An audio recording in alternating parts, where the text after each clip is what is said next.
Hello everyone, and welcome to what is going to be a series of episodes regarding this FPV airplane. This is the Volantex Ranger 2000. It has a 2-meter wingspan. That's from where 2000 comes, and this is meant to be an FPV long-range flyer. It should have plenty of carrying capacity, and that will make it to have a lot of flight time and a lot of payload capability. And it has some nice features. It's an updated version from Volantex, so it comes with a unibody plastic fuselage. It's not from foam, only the wings are from foam. It has a flat platform for mounting action camera such a GoPro. It has a slot here made in the nose of the plane, especially for FPV cameras. It has wings that can be clipped on and taken off easily, so that will help you with transport. So there are a lot of novelties in this model. So I'm going to take it out of the box. We are going to take a quick look at it, and we'll continue the series with assembly and so on. But today we are just going to have a quick look at what you get in the box. So you do get a manual with all the parts here labeled and assembly instructions. These come in very handy. Of course, there is a ready-to-fly version that comes with a transmitter.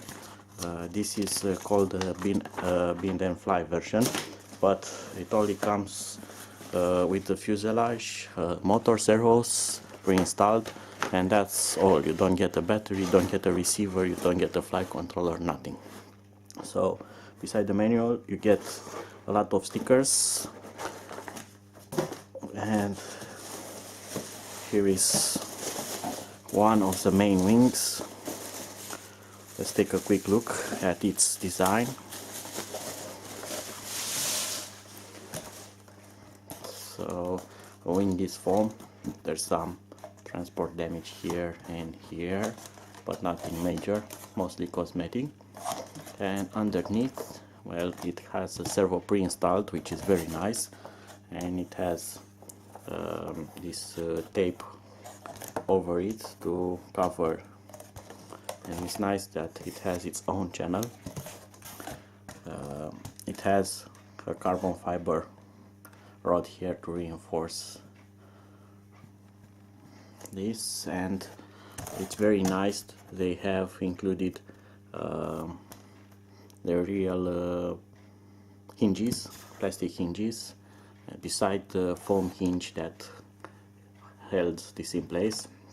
It has real hinges, so you don't usually find this at smaller airplanes. That it seems that at 2-meter wingspan they thought to include that, which is nice because it makes the assembly more easily and you will save a lot of time.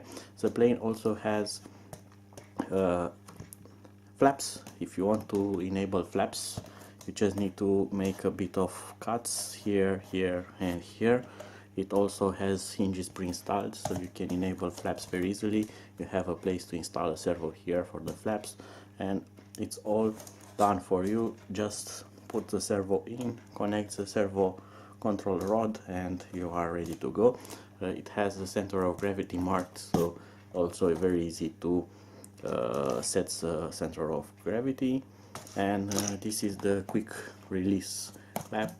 This will aid you in connecting the wings and taking them, so you can transport it more easily.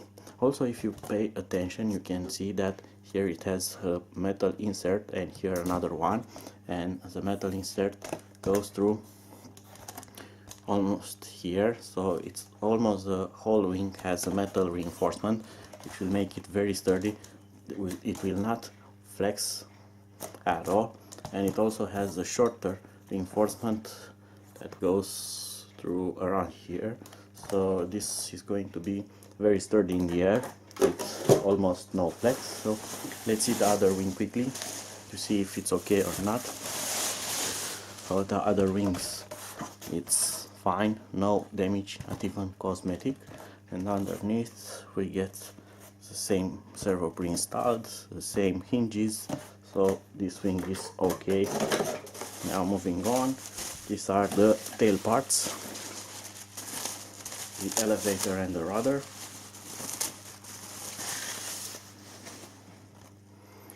And once again we have hinges, and look at that, very nice carbon fiber rods again for reinforcement, and not only through the moving part but also to the wing part to make it more steady, and a plastic reinforcement here to attach this to the plane. And the rudder, let's see,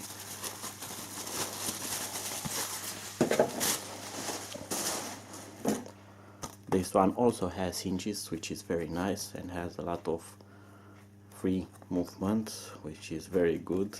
You can execute some nice maneuvers with it. And yet again, plastic reinforcement, so this one will go in like this, and you will need 1 to 6 screws to fix this on the plane. Easy at that. And now moving on to the main body, you can see this is a plastic, it's not foam. It also has a servo pre-installed. No wheel here, no wheel in front, but that's just plastic. The motor is also pre-installed, and let's see what you get inside the cockpit. So you can take this off, and you get also a free flat platform for the plane, so you can install your camera here. You can use a GoPro or something like that. And now we can also take this off, and there's the inside of it, plenty of room inside. It also has a ESC installed inside. Probably you won't see it. Let me take a look. So it's written on it.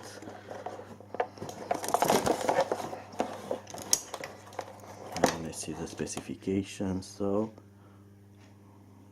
it's a 30 amp brushless ESC, and it says 2 to 4S, so you can use anything between 2S and 4S batteries. So that means 2S, 3S and 4S batteries. It doesn't have a built-in voltage regulator, so you need to install your own. So this won't power your flight controller or the servos. You need to provide your own power for them. So one thing more needed to make this fly. We get 3 velcro straps pre-installed inside.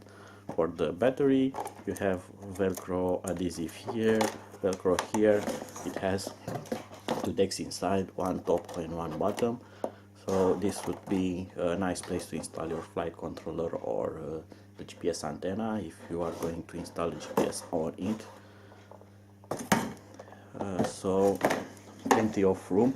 It's a bit narrow, and you have to work your way in with this space here, so it will be a bit tricky, but finally you'll get enough space to fix it. So we get this cable in this bag, and I know what this is for.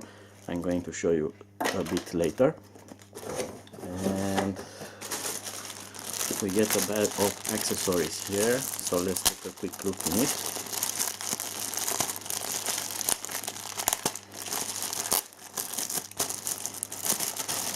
Of course, the propeller with washers to fix on the motor shaft. It's a 8x4 propeller.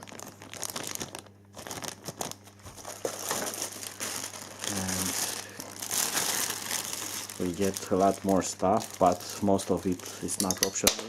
It's needed to make the plane fly. So these are the servo control rods with the clips, and they also give you some silicone pieces that you are going to put over these to keep them from not opening in flight, which is good. The servo hones and servo reinforcements with screws, which need to be installed on each control surface. Servo push rods that also need to get installed, and this I was saving for later. you also get 2 extra servos with screws for them, and these are meant to be installed on the wings if you want flaps, so you can install the included servos.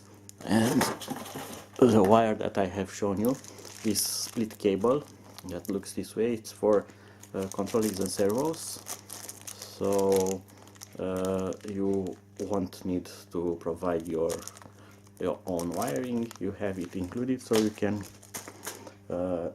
skip another step and install it faster. To make this plane fly, I'm going to use a flight controller. It's a micro APM controller that has GPS, telemetry, current sensor, and so on. So all this stuff will go into the plane. The controller is tiny. It's like a regular F3 controller, but this is APM based, so I will use APM plane for it. Also, I'm going to install the OSD, the telemetry, GPS modules, so there is going to be plenty of work to make that fit the plane and work. For receiver, I'm going to use the FlySky receiver, and it's the L9R long range receiver. This should provide decent range. I'm also going to use a 600 milliwatts FPV camera for control. This is a CCD sensor camera and a tiny size transmitter, but this has 600 milliwatts, so it should get decent range as well. I'm also going to provide my own back circuit. This has 5 amps output, so that's going to be plenty for powering the servos and the flight controller. And of course I'm going to use the Volantex QX7 radio. This is brand new.